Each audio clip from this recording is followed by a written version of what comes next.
오늘 당신의 마음은 어떠신가요? 혹시 너무나 지치고 힘겨워 간절히 기도하고 싶지만 무슨 말을 해야 할지조차 알 수 없을 때가 있으셨나요?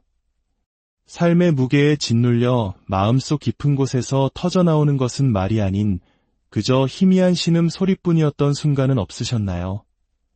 만약 그렇다면 오늘 우리가 함께 나눌 이 이야기는 바로 당신을 위한 것입니다.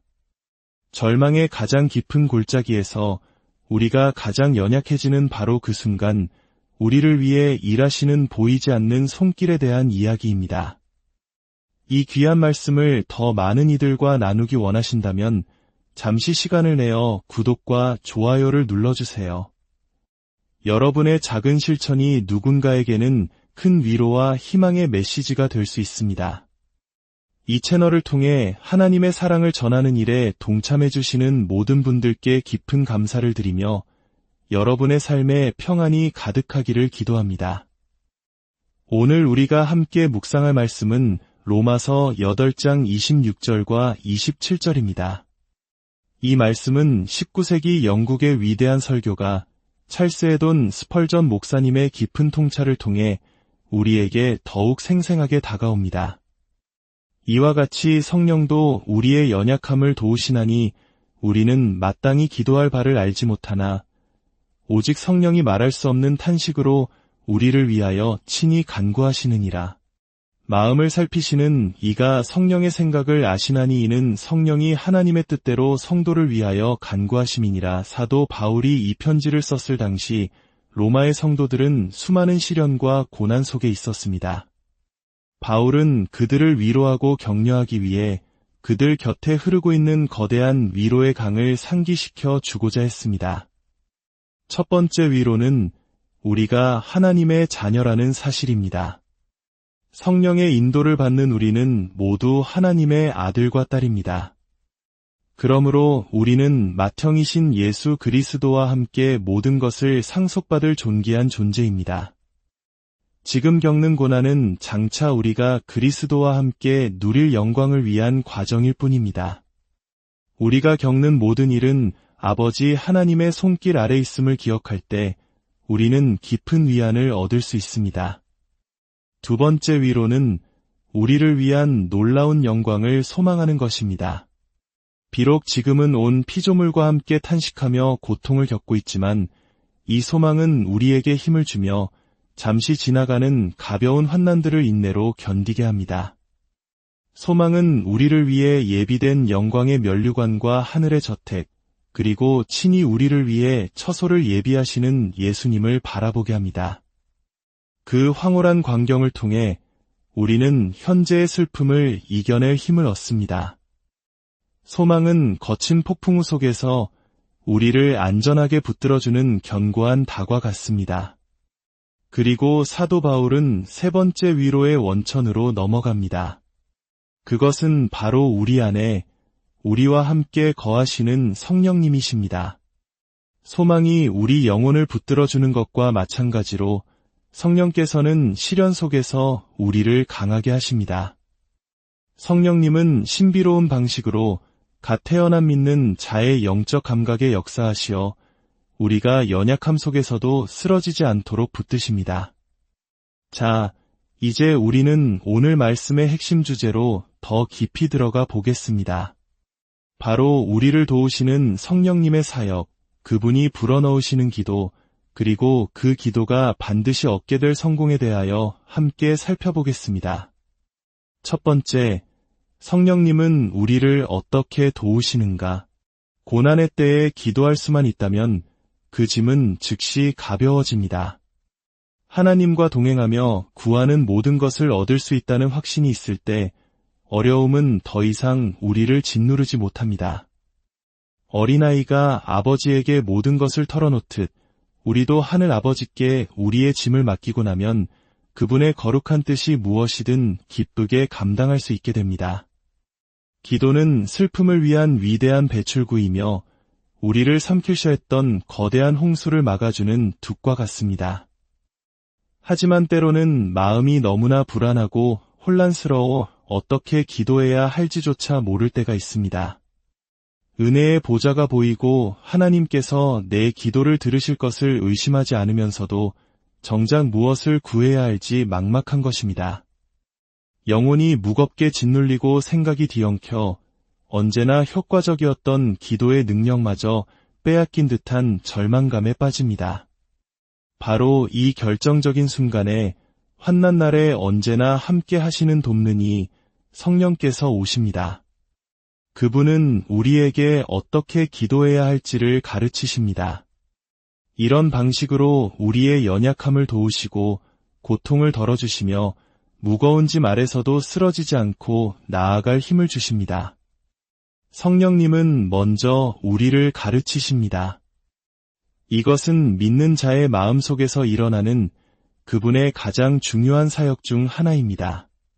성령님은 우리에게 필요한 것이 무엇인지, 그리고 그 필요에 해당하는 하나님의 약속이 무엇인지를 가르쳐 주십니다. 우리의 부족함과 죄, 그리고 절실한 필요를 환한 빛으로 비추어 우리의 무력함과 죄성, 비참함을 깊이 느끼게 하십니다. 그리고 나서 그 동일한 빛으로 말씀의 약속들을 비추시어 바로 지금 이 순간의 고통을 위해 예비된 정확한 말씀을 마음에 떠오르게 하십니다. 그 비단에서 약속의 말씀은 그 진실함과 확실함, 달콤함과 적절함으로 찬란하게 빛납니다. 그때 우리처럼 떨리는 연약한 인간은 감히 하나님의 입에서 나온 그 말씀을 우리 입에 담아 그 약속을 붙들고 하늘 보좌 앞으로 나아가 간구하게 됩니다. 또한 성령님은 기도할 특별한 제목으로 우리 마음을 이끄십니다. 때로는 설명할 수 없는 강한 이끌림에 의해 특정 대상을 위해 기도하게 되는 경험을 하곤 합니다. 이것은 단순히 우리의 판단에 따른 것이 아니라 그 이상의 것입니다. 설명할 수 없는, 저항할 수 없는 갈망이 마음속에서 계속해서 솟아나 일상적인 기도 시간을 넘어 하루 종일 우리 마음속에서 부르짖게 만듭니다. 이럴 때 우리는 그 내적인 인도를 따라 확신을 가지고 간구할 수 있습니다. 성령님은 우리 영혼의 눈이 관역의 정중앙을 정확히 겨누도록 이끄시며 우리의 간구가 빗나가지 않게 하십니다. 이것이 전부가 아닙니다. 성령님은 단지 우리의 기도를 돕고 인도하실 뿐만 아니라 그분 자신이 친히 우리를 위하여 하나님의 뜻대로 간구하십니다. 이것은 성령님께서 직접 신음하시거나 기도하신다는 의미가 아니라 우리 안에서 말할 수 없는 탄식과 강렬한 갈망을 일으키신다는 뜻입니다. 마치 솔로몬이 성전을 건축했다고 말하지만 그가 직접 돌 하나, 나무 하나를 다듬지 않았어도 모든 것을 지휘하고 감독했기에 그의 업적으로 여겨지는 것과 같습니다. 마찬가지로 성령님은 우리로 하여금 기도하고 간구하도록 이끄심으로써 우리 안에서 기도하시는 것입니다. 이해를 돕기 위해 3가지 비유를 들어보겠습니다. 첫째, 성령님은 연극 무대 뒤의 조력자와 같습니다. 연설자가 외워온 원고를 잊어버렸을 때 보이지 않는 곳에서 속삭임으로 정확한 단어를 알려주는 조력자처럼 우리가 기도하다 길을 잃고 헤맬 때 성령님은 우리에게 올바른 갈망을 제시하고 그리스도께서 하신 모든 말씀을 기억나게 하십니다. 둘째, 성령님은 가난한 자의 변호사와 같습니다. 법에 대해 무지한 가난한 사람이 교활한 상대를 만나 소송에서 패할 위기에 처했을 때 법에 능통한 변호사가 그의 집에 함께 살며 그의 소장과 변론을 대신 준비해주고 법정에서 어떻게 말해야 할지 알려주는 것과 같습니다. 우리는 그 변호사의 도움으로 승소하게 되지만 그 모든 공로는 보이지 않는 곳에서 우리를 도운 변호사에게 돌아갈 것입니다. 이처럼 우리 안에 거하시는 성령께서는 우리가 어떻게 기도해야 할지, 무엇을 구해야 할지 가르쳐 주시고 우리 마음판에 기도문을 새겨주십니다. 그것은 바로 성령께서 우리 안에서 우리를 통해 간구하시는 것입니다. 셋째, 성령님은 아들에게 활 쏘기를 가르치는 아버지와 같습니다. 어린 아들이 자신의 힘만으로는 당길 수 없는 강한 활을 쏠 때 아버지는 아들의 손 위에 자신의 손을 얹고 함께 활시위를 당겨줍니다.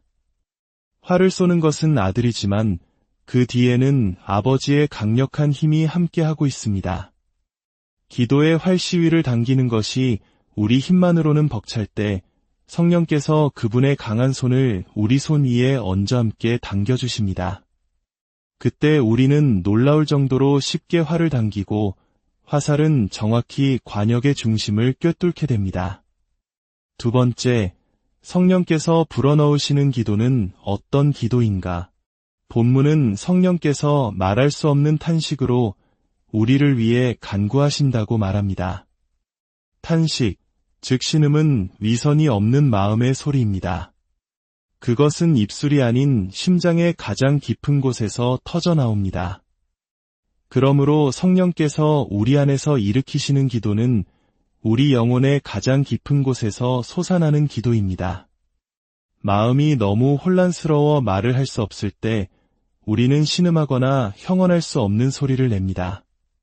히스기야 왕은 비둘기같이 슬피 울었다고 고백했고 시편 기자는 마음의 고통으로 신음한다고 말하며 나의 모든 탄식이 주 앞에 있나이다 라고 덧붙였습니다. 이 말할 수 없는 탄식 속에 진정한 기도가 담겨 있습니다. 때로 이 기도는 너무나 위대한 것을 구하기에 말로 표현할 수 없습니다. 주님, 제가 원하는 것이 너무나 커서 무엇이라 말씀드려야 할지 모르겠습니다. 저는 모든 것이 필요합니다. 라고 부르짖을 때 그것은 우리의 한계를 넘어서는 갈망이며 성령의 역사하심입니다. 혹은 반대로 우리의 믿음이 너무 작고 연약함을 깨닫고 신음할 수도 있습니다. 육체의 가시와 같은 사소해 보이는 고통 때문에 혹은 그 어떤 문제 때문에 기도하지만 응답이 없어 무엇을 기도해야 할지조차 모를 때 우리는 탄식합니다. 그러나 바로 그 자연스러운 신음과 함께 표현할 수 없는 성령의 탄식이 하늘로 올라갑니다. 사랑하는 여러분, 하나님께서 보시는 기도는 우리가 생각하는 것과 매우 다릅니다. 화려하고 아름답게 꾸며진 기도문, 지적으로 만족스러운 기도보다 하나님께서는 마음의 중심을 보십니다. 하나님께 아름다운 언어는 울리는 징과 같지만 한 영혼의 신음소리는 아름다운 음악과 같습니다. 여러분이 오늘 저녁 기도하기 위해 무릎 꿇었을 때 말이 나오지 않고 그저 주님, 너무 괴롭고 혼란스러워 기도할 수 없습니다. 제 신음을 들어주소서라고 신음만 할지라도 여러분은 진정으로 기도하고 있는 것입니다. 성령께서 우리 안에서 하시는 기도는 지식의 기도입니다. 그분은 무엇을 기도해야 할지 정확히 아십니다. 혼돈 가운데 질서를 창조하신 성령의 생각은 얼마나 위대합니까? 그분의 지혜로 우리의 기도는 하나님의 뜻에 합당한 질서를 갖추게 됩니다. 또한 성령님은 겸손, 진지함, 간절함, 인내, 믿음 등 하나님께서 기뻐하시는 모든 요소를 우리 기도에 조화롭게 섞어주십니다. 기억하십시오. 이 성령의 중보 기도는 오직 성도, 즉 거듭난 하나님의 자녀들 안에서만 일어납니다. 아직 예수님을 믿지 않는 분들은 먼저 그리스도께 나아가 하나님의 자녀가 되는 권세를 얻어야 합니다. 그럴 때만이 양자의 영이신 성령께서 우리 안에 거하시며 그분의 도우시는 은혜를 경험할 수 있습니다. 세 번째, 성령께서 인도하시는 기도는 반드시 성공한다. 성령께서 우리 안에서 일으키신 기도가 반드시 성공하는 이유는 무엇일까요? 첫째, 하나님께서 그 기도 속의 의미를 읽고 인정하시기 때문입니다. 성령께서 우리 마음의 기도문을 쓰실 때 우리는 그 의미를 다 이해하지 못하고 신음으로만 표현할 수 있습니다. 그러나 우리의 마음을 살피시는 하늘 아버지께서는 성령께서 새겨놓으신 것을 완벽하게 읽으십니다. 마치 엄마가 아직 말을 못하는 아기의 옹알이와 몸짓만 보고도 무엇을 원하는지 정확히 아는 것처럼 우리 하늘 아버지께서는 혼란스러워하는 자녀들의 서툰 기도를 완벽하게 이해하십니다. 하나님께서 마음속에서 읽고 인정하시는 기도는 반드시 성공할 수밖에 없습니다. 둘째, 그 기도는 성령의 생각이기 때문입니다. 성부, 성자, 성령 삼위일체 하나님은 하나이시며 그분들 사이에 어떤 분열도 있을 수 없습니다. 그러므로 성령의 생각이 곧 성부 하나님의 생각이며 성자 예수님의 생각입니다. 하늘로부터 온 기도는 반드시 하늘로 돌아갑니다. 성령께서 시작하신 기도를 아버지께서 거절하시는 것은 불가능합니다. 셋째, 성령의 사역은 하나님의 뜻에 따른 것이기 때문입니다. 성령님은 결코 하나님의 뜻에 어긋나는 것을 우리 안에서 간구하지 않으십니다. 그분은 하나님의 모든 계획과 목적을 아십니다. 그리고 그 계획이 성취될 때가 되면 하나님의 자녀들로 하여금 그것을 위해 기도하도록 마음을 움직이십니다. 그러므로 우리의 기도는 하나님의 위대한 계획과 발을 맞추게 되는 것입니다. 다가올 사건은 그 그림자를 먼저 들이웁니다. 하나님께서 복을 주시려 할 때 그분은 먼저 교회와 성도들의 마음에 기도의 그림자를 들이우십니다. 믿음으로 기도하는 자는 미래를 예견하는 선지자와 같습니다. 말씀을 맺겠습니다. 사랑하는 성도 여러분, 오늘 우리는 성령님의 절대적인 필요성을 보았습니다. 만약 성도들조차 무엇을 기도해야 할지 몰라 성령의 가르침이 필요하다면 아직 하나님께 자신을 드리지 않은 분들은 얼마나 더 그분의 가르침이 필요하겠습니까? 그리고 하나님의 백성된 여러분, 이 마지막 생각을 마음에 품으십시오. 거룩하신 하나님, 성령께서 영원히 여러분 안에 거하시며 여러분의 기도를 돕기 위해 함께 하신다는 것이 얼마나 놀라운 겸손이며 은혜입니까? 우리가 가장 위대한 믿음의 행위를 할 때나 가장 아름다운 찬양을 드릴 때 성령께서 도우신다는 것은 이해할 수 있습니다. 그러나 우리가 말조차 할 수 없어 신음할 때, 심지어 그 신음조차 표현할 수 없을 때 성령께서 우리를 도우실 뿐만 아니라 그 표현할 수 없는 탄식을 자신의 특별한 사역이라고 주장하신다는 사실 앞에서 저는 경외감으로 고개를 숙일 수밖에 없습니다. 이것이야말로 진정한 겸손이며 그분이 참된 보혜사, 위로자이심을 증명하는 것입니다. 나의 하나님, 나의 하나님, 주님은 결코 저를 버리지 않으셨습니다. 주님은 제 신음소리를 멀리하지 않으십니다. 주님은 우리를 위해 저주가 되셨던 맏아들 예수님을 잠시 버리셨을지라도 그가 피로 값주고 사신 수많은 형제자매 중 단 한 사람도 버리지 않으실 것입니다. 성령께서 그들과 함께 하시며 그들이 신음조차 할 수 없을 때 말할 수 없는 탄식으로 그들을 위하여 친히 간구하실 것입니다.